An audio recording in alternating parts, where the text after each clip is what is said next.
నియోజకవర్గం నుంచి గద్దె రామ్మోహన్ రావు గారు, వైసీపీ నుంచి దేవినేని అవినాష్ గారు పోటీ చేస్తున్నారు. ఎవరిని గెలిపించుకుంటారు? అవినాష్ గారేనండి. అవినాష్ గారే అక్కడ. ఎందుకంటే ప్రజల్లో అందరిలో అందుబాటులో ఉంటాడు. చిన్నవాడైనప్పుడు కూడా గడప గడప తిరిగి అన్ని పథకాలు వచ్చినాయి రాలేదని స్వయంగా మాలాంటి ఒక చిన్న చిన్న వ్యక్తులు వెళ్ళి మాట్లాడినా కూడా ఆయన దగ్గర నుండి మాట్లాడి పనులు చేయించి తూర్పు నియోజకవర్గంలో ఖచ్చితంగా అవినాష్ గారే గెలుస్తారు. ఎందుకని అంత నమ్మకం చెప్తున్నారు అవినాష్ గారినే గెలిపించుకుంటామని? ఆయన ప్రజానాయకుడు, అంతే. ఆయన ప్రజల్లో ఉంటారు, ఎప్పుడు ప్రజల్లో ఉంటారు. ఏ చిన్న సమస్య వచ్చినా కూడా ప్రజల మధ్యలోకి వస్తారు ఆయన. అందుకే అవినాష్ గారు గెలుస్తారు. గద్దె రామ్మోహన్ రావు గారు కూడా గెలిచారు, ఆయన ప్రజల మధ్యలోకి రాలేదంటారా? గద్దె రామ్మోహన్ రావు గారు రారండి. ఎక్కువ అవినాష్ గారు అప్పుడు నెహ్రూ గారు ఉన్నప్పుడే బాగుండేది. మధ్యలో అవినాష్ గారు లేరు కాబట్టి వాళ్ళకి పోయిన సీట్. లేదంటే లాస్ట్ టైం కూడా అవినాష్ గారు ఉంటే అవినాష్ గారే గెలిచి ఉండేవాళ్ళు. మేము అవినాష్ గారు ఉండే ఏరియా దగ్గరలోనే ఉంటాము. ఎన్నోసార్లు చిన్న చిన్న సందర్భాల్లో కూడా ఆయన వచ్చి అన్ని పనులు, చిన్న చిన్న పనులు కూడా దగ్గరుండి ప్రతి చిన్న విషయాన్ని కూడా సొంత విషయంలో పట్టించుకొని చేస్తారు ఆయన. ప్రతి వ్యక్తిని కూడా కలుస్తారు ముందు వెళితే, ఆఫీస్కి వెళ్తే.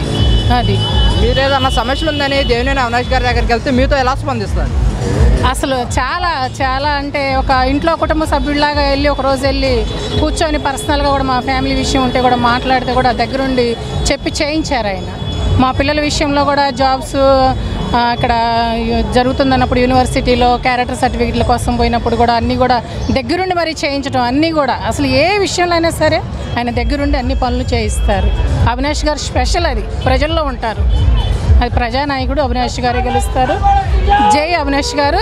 జగనన్నను బట్టి కూడా, జగనన్న పథకాలు బట్టి కూడా ఆయన కూడా ఇంటింటికి ప్రతి పథకం వెళ్ళింది కాబట్టి ఈ ఒక 2-3 ఇయర్స్లో కూడా అవినాష్ గారు కూడా ప్రతి ఇంటికి తిరిగి అన్నీ వచ్చినాయా లేదని కనుక్కున్నారు. ప్రజల్లోనే ఉన్నారు అవినాష్ గారు. అందుకని అవినాష్ గారే గెలుస్తారు. జగనన్నను చూసి ఓటు కూడా వేస్తారు. తూర్పు నియోజకవర్గానికి ఇన్ఛార్జ్ అయిన తర్వాత ఎలాంటి అభివృద్ధి కార్యక్రమాలు చేశారు ఏంటి? అవినాష్ గారండి అసలు ఏం చేయలేదని చెప్పాలి, ఏదో ఒకటని చెప్పడానికి లేదండి. అన్ని విషయాల్లో చేశారంటే రోడ్లు కానీ, కాలువలు కానీ, లేకపోతే పథకాల విషయంలో కానీ, హౌస్ రాని వాళ్ళకి కానీ, ఒంటరి మహిళా ఫెన్షన్ల గురించి నేను ఎంతమందిని తీసుకెళ్ళినప్పుడు ఆయన ఒంటరి మహిళా ఫెన్షన్లు కూడా వాళ్ళే దగ్గరుండి శాంక్షన్ చేయడం కానీ, అన్నీ ఒకటని కాదు. ఫెన్షన్ల విషయంలో, స్థలాల విషయంలో, ఒక విషయం అని కాదండి, ప్రతి చిన్న విషయానికి ఆయన దగ్గరికి వెళ్ళినా కూడా ఆయన దగ్గరుండి పట్టించుకొని మరి స్త్రీలు వస్తే గౌరవించి మరీ చేయిస్తారండి. మరి గద్దె రామ్మోహన్ రావు గారు సీనియర్, దేవినేని అవినాష్ గారు జూనియర్, ఎలా ఉండబోతుంది అంటారు? సీనియర్ జూనియర్ అని కాదండి, ఎవరు ప్రజల్లో ఉంటారు, ఎవరు పని చేస్తారన్నది కావాలా.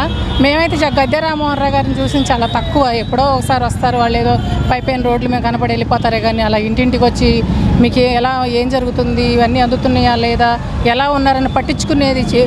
అంటే జూనియర్ అయినప్పుడు కూడా మెచ్యూరిటీలో, రాజకీయంలో మాత్రం సీనియర్ అవినాష్ గారు. తూర్పు నియోజకవర్గానికి దేవినేని అవినాష్ గారు ఎందుకు కావాలంటే ఏం చెప్తారు?